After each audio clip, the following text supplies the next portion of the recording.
Ringan Batata Nu Shaak is a much loved Gujarati food.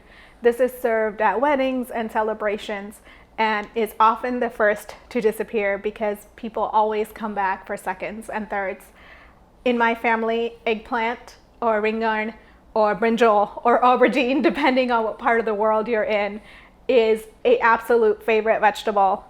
My grandma absolutely adored it and I love it too. So let me show you how to make this Ringan Batata Nu Shaak. It looks like a lot of ingredients here, but honestly, if you have a well-stocked Indian pantry, it's all common ingredients. Because this is celebration food, it has a few extras. But this shaak, this Ringan Batata Nu Shaak, showcases Gujarati flavors at its best. It is tangy and spicy and has a little bit of sweetness from the jaggery, and it is just so incredibly delicious. I'm going to make it in the Instant Pot, but you can also easily make it in a regular pressure cooker or even on the stove top. Let's get started and I'll show you how to make Ringan Batata Nu Shaak. I'm going to start by peeling the potatoes. And I have a bowl of water here so that I can store them there and make sure that they don't go brown by the time that I'm ready to use them. I also have a compost bowl, which makes it a lot easier for me to discard the peels. I'm just going to peel directly into my compost bowl. Traditionally, this shaak is made with unpeeled potatoes. So if you prefer not to peel your potatoes, that is definitely an option. I personally prefer them peeled, so I'm just going to go ahead and peel them before I dice them.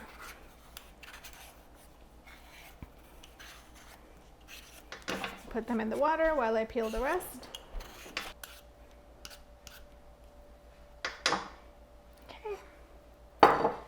Cut them into large chunks, about 1-inch sized pieces.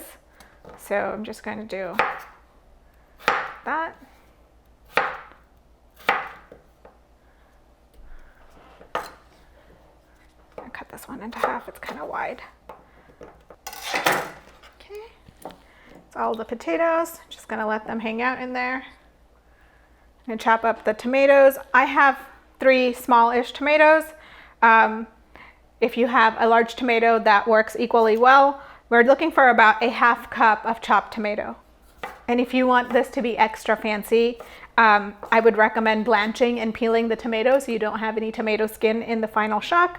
This is especially nice if it's a celebratory food. I'm just going to keep my tomato peels in there, but it's definitely an option to blanch and peel if you want it to be fancy.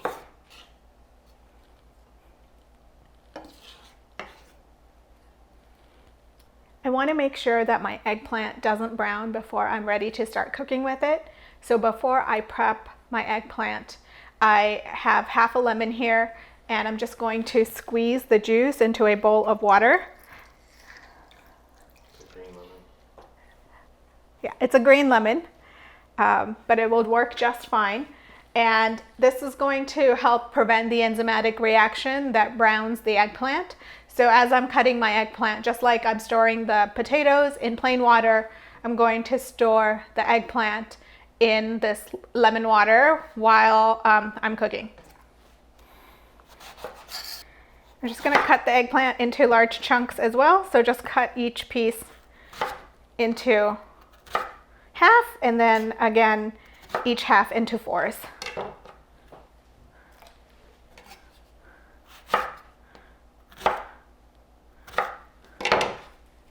If you see a lot of seeds and they feel a little tough, you can choose to take some of them out, so you can kind of just do that.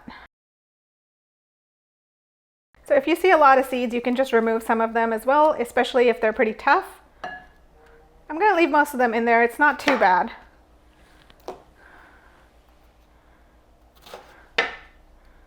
I'm also going to chop up a green chili. I'm using a Thai chili here.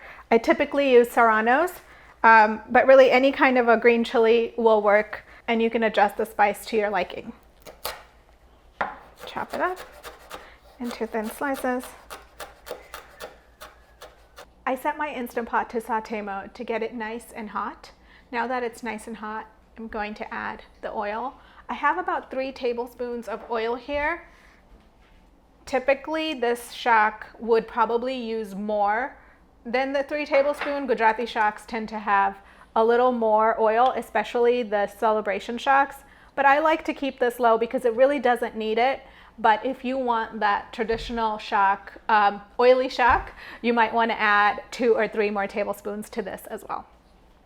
So I'm going to start by adding some cloves, just some whole cloves to the hot oil, a couple of pieces of cinnamon, you add a bay leaf, a couple of small round chilies, you can add some cumin seeds, and let them sizzle for a few seconds. Woo!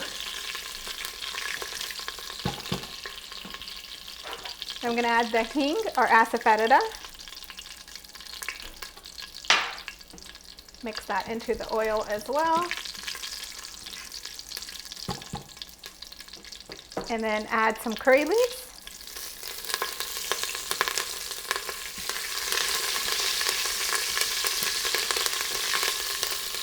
Let that sizzle for a few seconds. Then I'm going to add the potato.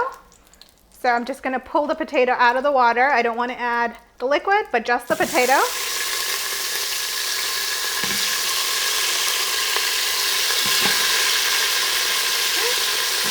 There it is.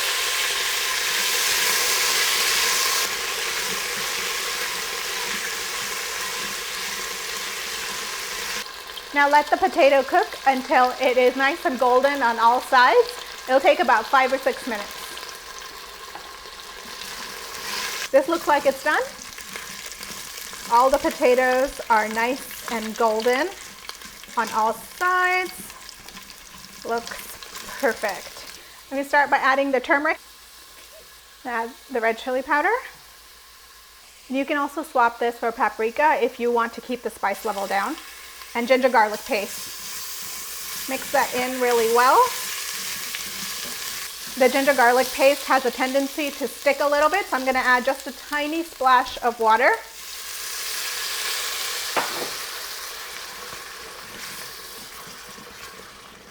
And stir that in really well. Okay, and let that cook for about 30 seconds. And you can see that it's starting to form this really nice paste. This is the base of our sauce. Cook this until the garlic doesn't smell raw anymore. It'll take anywhere from 30 seconds to about a minute. Really just depends on how high your heat is. And add a splash of water if it starts to stick. Okay, that smells good to me. Now I'm going to add the dhana jiru. And I have some black pepper here as well. Black pepper is not traditional in this shaak, but I have started adding black pepper to pretty much all of my shaaks where I use turmeric, because black pepper really helps enhance the benefits of turmeric. So just add a little bit of black pepper when you're using turmeric and cook this for about another minute. Adding a splash of water anytime it starts to stick, just a little bit. And just scrape up any portions that are sticking. Okay, that looks perfect. Now I'm going to add the tomatoes.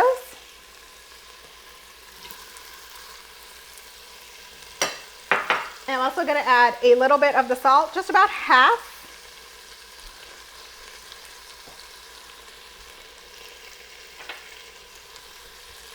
And give that a good stir and cook until the tomatoes are nice and jammy.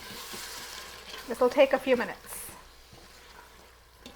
The tomatoes are starting to fall apart.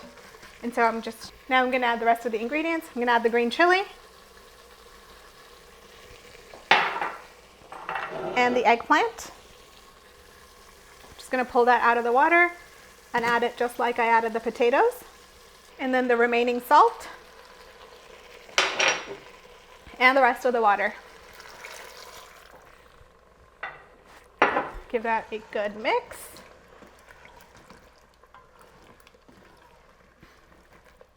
Okay, now I'm going to pressure cook this.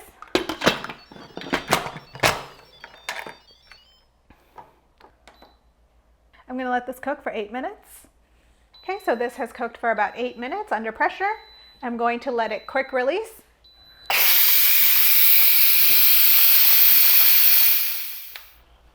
Okay. That looks pretty good. Grab a potato and make sure it is cooked. That is nice and cooked. Perfect. I'm going to set this back on saute mode. And now I'm going to add the last few ingredients. So I have some tamarind paste here. You can also use some tamarind pulp.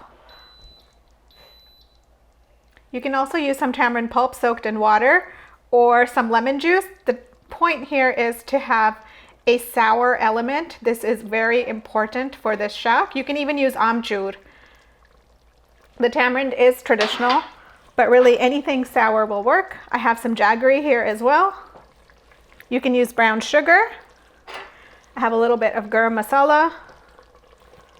I'm going to give that a nice mix gently. I don't want to break the eggplant.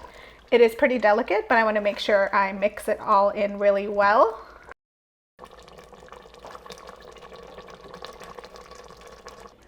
As you can see, the gravy is quite thick, and we didn't need to add any thickeners. And this is because the potato has enough starch to thicken the gravy.